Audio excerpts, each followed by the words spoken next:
Suspense.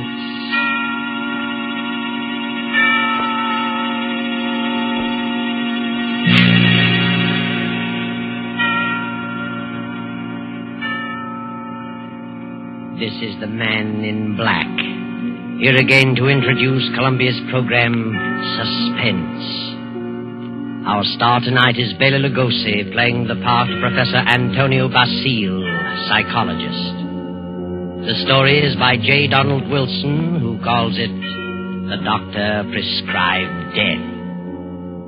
If you have been with us on these Tuesday nights, you will know that suspense is compounded of mystery and suspicion and dangerous adventure.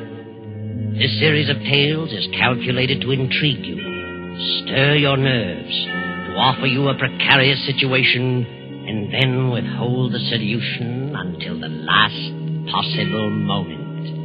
And so it is with the Doctor Prescribed Death and Bela Lugosi's performance.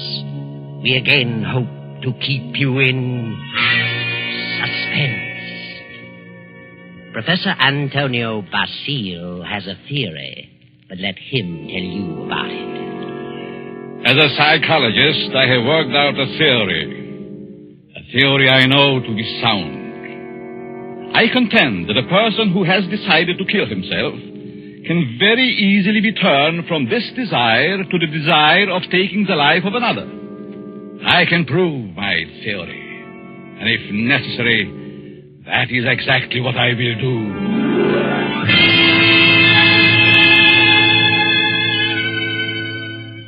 Yes, Professor Antonio Basile has a theory, but only a theory. And he's worried about what his publisher will say, so he visits the editor, whose name is Hellman. Hellman finishes the manuscript and tosses it on the desk. Professor Basile leans forward eagerly and... Well, Hellman, what do you think? Professor Basile, it's purely conjecture, simply a theory, and I wouldn't advise publishing it. I worked on that theory for a long time. I'm positive of it. I know it'll work. Suppose it will. What good is it? What good have you accomplished if you can prove it'll work? Are you laughing at me, Hellman? It's so silly. An ordinary human being has suffered reverses. Is sick of it all. He wants to leave it all behind. And you say he can be changed to want to kill someone else. I do. Self-destruction and the destruction of other life are closely related in the mind. The dividing line is very thin. It's ridiculous. And you won't publish it? Granger would fire me. Why? He told me that, in his opinion, you should be in the asylum.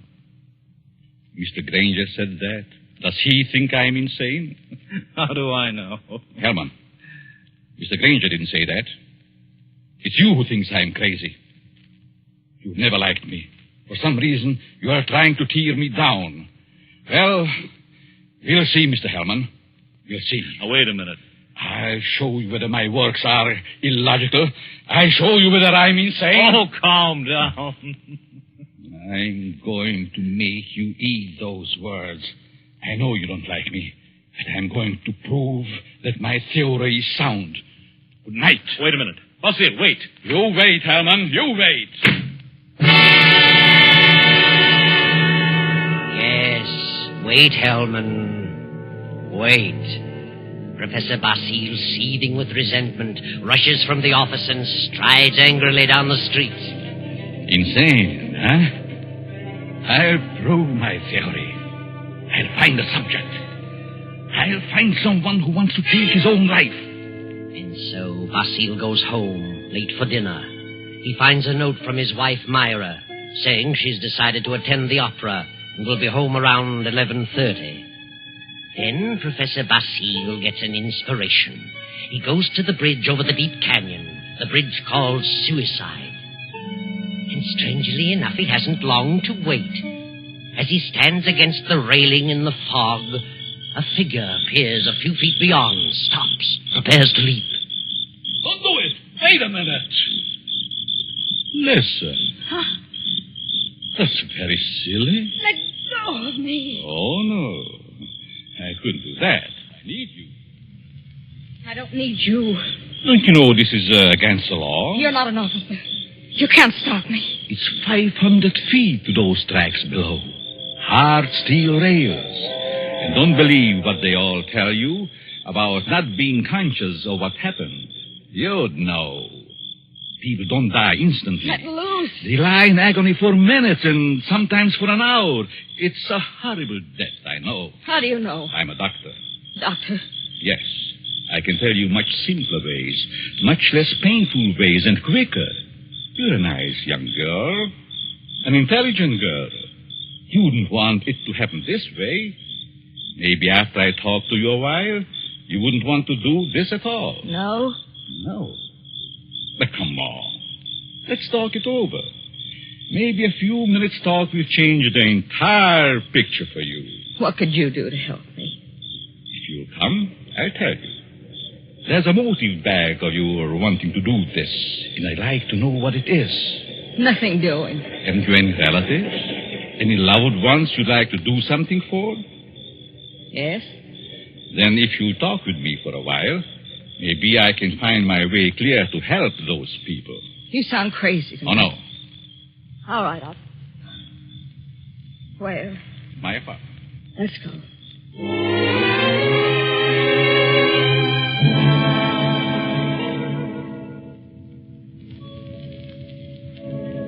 Well, here we are. Come in, please. Well, what do you want to know? Sit down first. Are you hungry?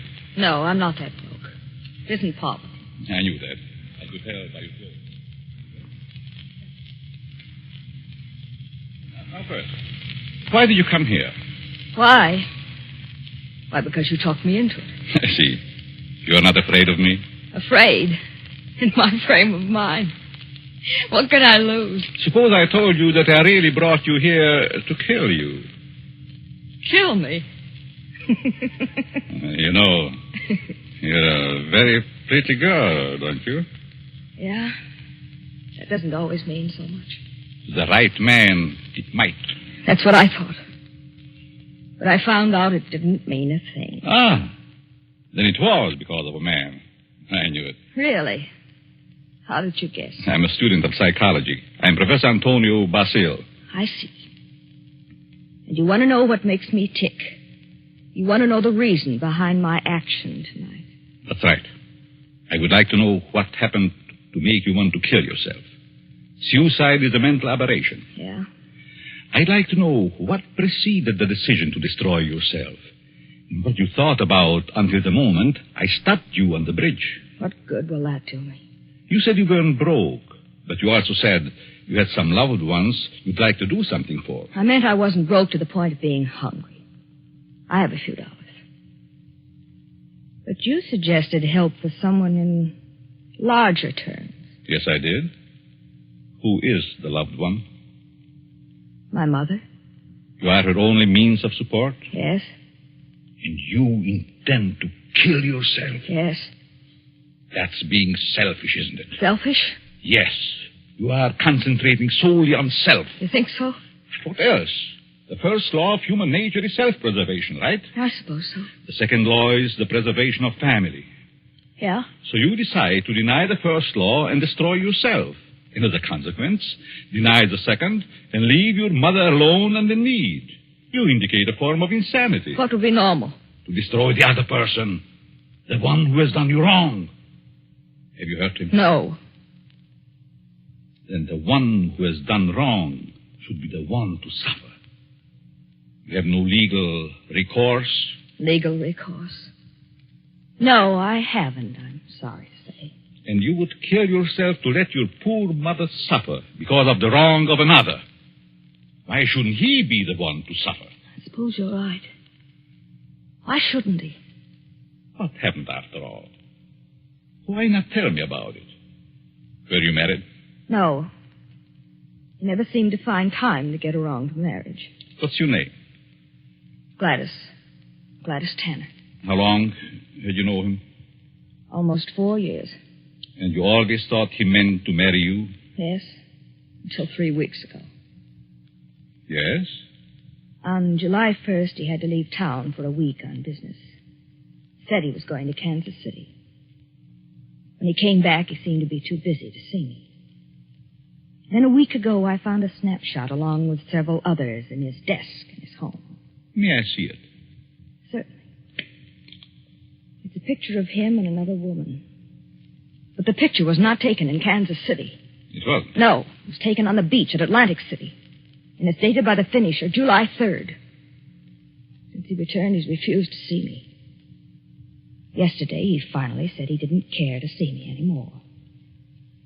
That I'd better forget him. But it isn't so easy as that, is it? No. I figured I'd done something. And blame myself. Do you know this blonde woman in this snapshot? No. Then it must be a woman he has met recently. You've known him for 4 years. I don't think you are to blame. He's the one in the wrong. And he should be made to suffer. How? You were going to kill yourself. Why should you? Kill him instead. He double-crossed you. He deserves it. Now, let me go a little deeper into the situation. Whenever a person has reached the conclusion to take his life...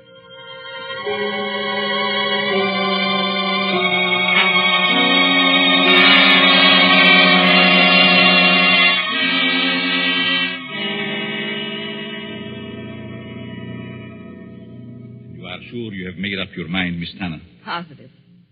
Now, if you're careful, you won't be caught. No. It's whether you are or not, I'm giving you this check for $1,000 made out to cash to be sent to your mother only after the man is dead. Write his name on this pad. There you are. I will know what has happened by the newspapers. And I will withhold payment until I learn that you have gone through with it. It'll happen tonight. Very well. You are sure? You are determined? Absolutely. Nothing could stop me. Very good. But just what would happen if I did get caught? You won't get caught if you follow my instructions. I know. Now, here is a small revolver. It'll fit easily in your purse. That's all you need. Be sure to wipe your fingerprints off and leave the gun near the body. Well, goodbye, Dr. Basile. Goodbye, Gladys, and good luck.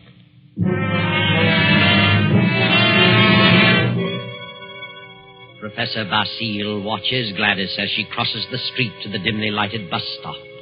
Then he rushes to his car and drives away.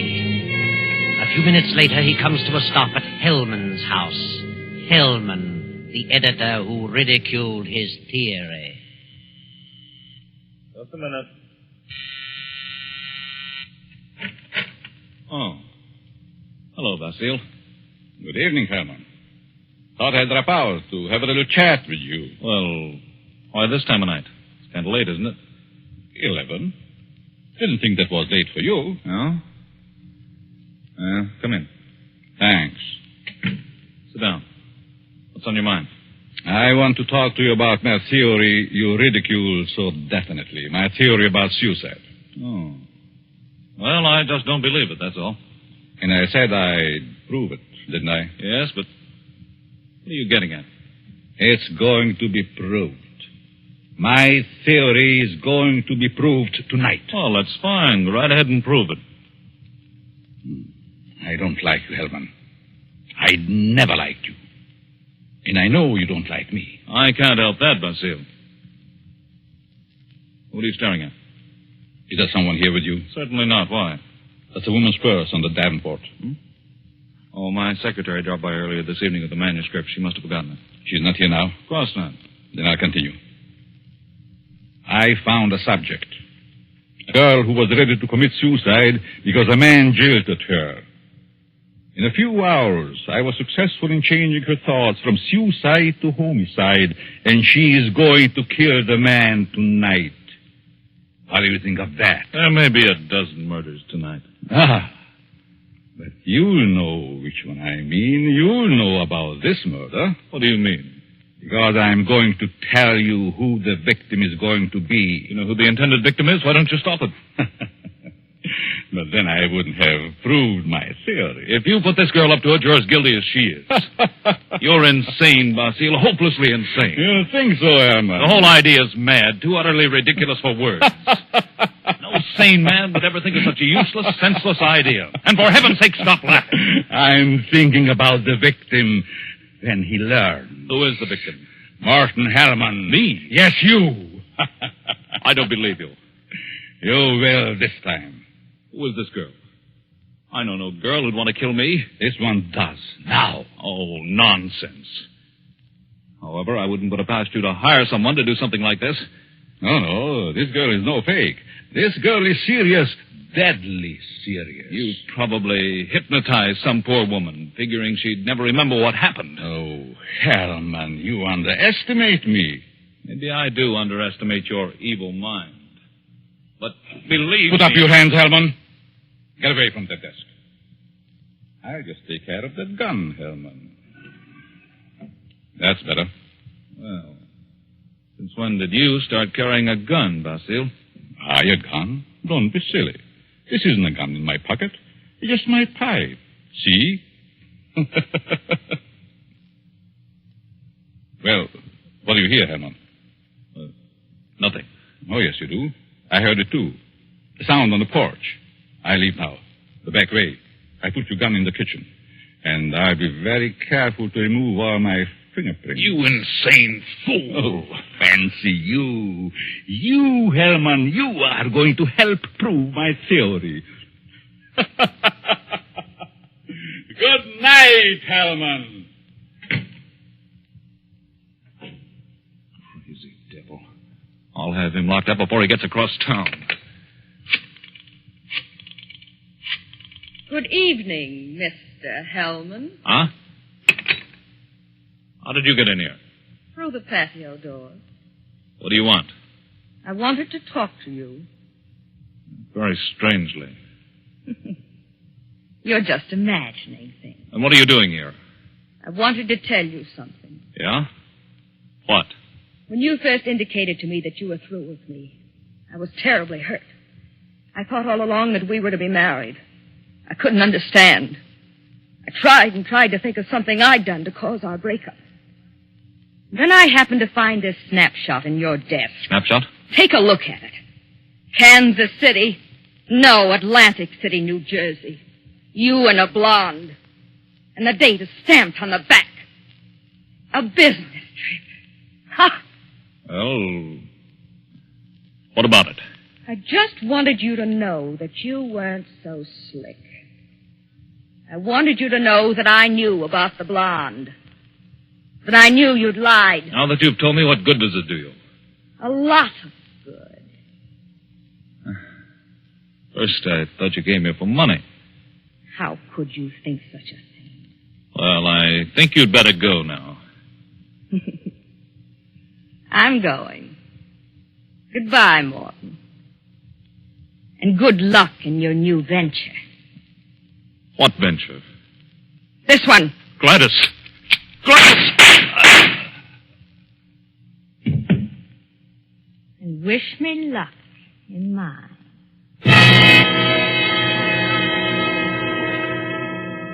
Gladys stands staring a moment at the body of Hellman, then wipes off the gun, drops it to the floor, takes the professor's check from her purse, steps to Hellman's desk and writes a note. Then she puts the note in an envelope with the check, addresses it, stamps it, turns out the lights, and steps out into the dark street. At the corner, she drops the envelope in the mailbox and disappears. Professor Basile heard the shots. His theory worked. Hellman will torment him no more. The perfect crime. So he can go home to his wife now and go to sleep. Myra. Huh? What? Oh, Antonio. What are you doing asleep on the Davenport? You know what time it is? It must be after midnight. I've been waiting for you. How was opera? Oh, fair. Nothing to brag about. Who sang the lead? Phil Chiardi. He wasn't very good. Berghetti? Mm-hmm. He's a poor Othello. Othello? I thought they were doing Ida tonight. No, they switched because someone was ill. Oh, they just as soon have stayed home. Have a nightcap, madam. No, thanks. I'm tired. I think I'll go to bed. I'll be along presently. Good night.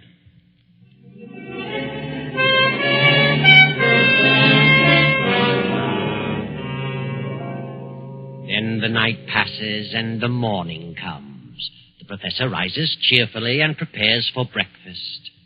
Then... I get it, Myra. Yes? Are you Professor Basile? Yes. May we come in? We'd like to talk with you. Of course. What is it you want? Is your wife in? Yes. We'd like to see her, too. What? Oh, I'm Lieutenant Davis. Right. Detective headquarters. Well, what do you want? Will you call your wife? Fire. Certainly. Myra! But what's this all about? What is it, Antonio? These men are from detective headquarters. They want to talk to us. Really? What about? May I ask where you were last night, Mrs. Basile? Certainly. I went to the opera. What time did you get home? Oh, I imagine it was around 11 or shortly after. Mm-hmm. Were you at home last evening, Professor? Well, I was at the club and got home about 12:30. By the way, do you know a Morton Hellman? Certainly. What about him? He's been murdered. Murdered? Good Lord. When? Around midnight last night. I found him this morning. How terrible. Why, I've known him for years. He was editor-in-chief of the company publishing my writings. I'm a psychologist, you know. Yes, we know. But what do you want to know from us? We weren't connected socially with Hellman. Just in business. Did you know him, Mrs. Basile? Yes, I knew him very slightly. Do either of you know of anyone who'd have reason to kill him? Certainly not. Everyone thought highly of him. Did you ever hear of a girl named Gladys Tanner? Lady Stanner? No. Did you know of a Gladys Tanner, Mrs. Basile? No. Is this your purse, Mrs. Basile? Why, of course it is. That's the one I gave you last Christmas, Myra. Well, yes. I must have lost it downtown. Where did you find it, Lieutenant? At Hellman's home. Hellman's home. Well, how in the world? Good heavens, but We how... found it on the sofa. Well, I can't imagine how it could get there. And this is the revolver that killed Hellman, found on the floor beside him. What? No fingerprints on it, however. What? May I see it? Why, Myra, this is your gun. I bought this for you 2 years ago when I went on the lecture tour. Yes, I think it's mine, but it just doesn't make sense. Did you have the gun in your purse when you lost it last night? Well, perhaps I did. I'm so confused now. I can't remember. That thing, Myra. The thing, it is terrible. Oh, I know.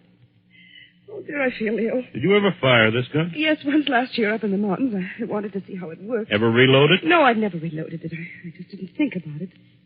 Maybe I did put it in my purse. Why, I don't know. And whoever found the purse may have used the gun to... Oh, I just can't seem to think. This gun misfired on the first 2 shots. The other 3 killed Hellman. This is the most amazing piece of coincidence I ever heard of. Why would my wife want to do such a thing? Why should she get to Hellman? She hardly knew him. Are you sure about that, Professor? Of course. Well, sorry to say that I don't believe her. What? This is ridiculous. This is going to be a shock to you, Professor, but here's a snapshot we found on Hellman's desk. Taken in Atlantic City last July. Good heavens. Why? This is you, Myra. You and Hellman. You were at your mother's in Florida in July. Myra, look at me. What does this mean? I can't. And I can't believe such a thing. May I have the purse, the gun, and the photo? Thank you. I'm sorry, but I'll have to take her down to headquarters. But I didn't kill him. I didn't. I wouldn't. I loved him. Myra. You better pull yourself together. You'll have to go back. You'll want photos and fingerprints. Yes. Better get it ready, Myra. Certainly looks bad for her. Afraid it does. Looks like an open and shut case. Oh, will you come along too, Professor? Certainly. And so it all worked out beautifully. Not quite as the professor had planned. But then he changed his plan from the moment when Gladys Tanner showed him the snapshot taken in Atlantic City. And he realized that the girl's fiancé was Hellman, and that the blonde was Myra, his wife. He had no intention of allowing Gladys Tanner to kill Hellman until he saw that snapshot. And when he recognized Myra's purse in Hellman's home, he decided to let Gladys kill him and the blame be placed on Myra. The perfect crime. But several hours later, after fingerprints and many questions, the professor is just about to be dismissed when Sergeant Rankin steps into the room and speaks quietly to Lieutenant Davis. What is it, Rankin? I stayed at Basile's place, as you said. Well? A few minutes ago, a special delivery letter came for the professor. This'll knock your eye out. Read it. Huh? Well, fits perfectly with the writing we were trying to make out on Helm's desk blotter. Professor, here's a letter sent special delivery to you a few minutes ago, postmarked last night. Read it. Dear Professor Basile, your theory worked a certain degree. You convinced me I should kill him. But when that gun you gave me misfired twice, I almost quit. Go ahead, Professor. Read on. Then as I looked at him on the floor, the feeling of self-destruction came back. I'm going ahead with my plan. Here's your check. I won't need it. Besides, I lied to you. I lost my mother long ago. Better luck next time. Gladys Tanner. And a half hour ago, they found her body beneath Suicide Bridge. Well, Professor, your perfect crime has failed. Failed. Yes, failed. Wonderful setup on paper, but your theory backfired and you're up for murder. But I didn't kill him. But you planned it, and you're as guilty as Gladys. She's paid her penalty, now it's your turn. No. I won't be hanged. Never! Rankin, grab him!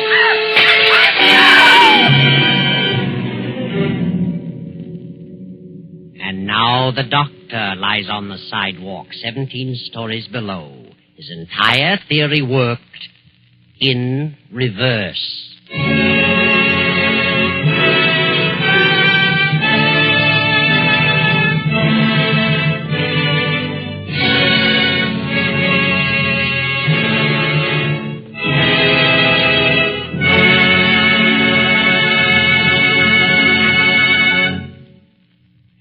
So closes the doctor-prescribed death, starring Bela Lugosi.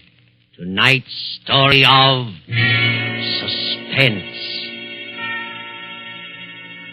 It came to you from Columbia Square in Hollywood.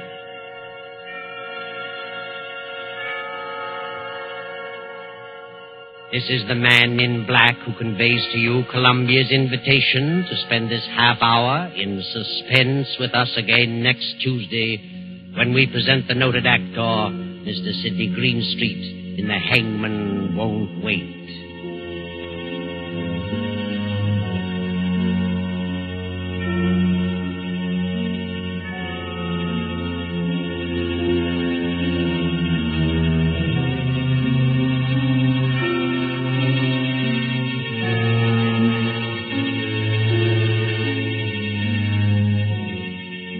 William Spear, the producer, Ted Bliss, the director, Lud Gluskin, the musical director, Lucian Mahuik, the composer, and J. Donald Wilson, the author, collaborated on tonight's Suspense.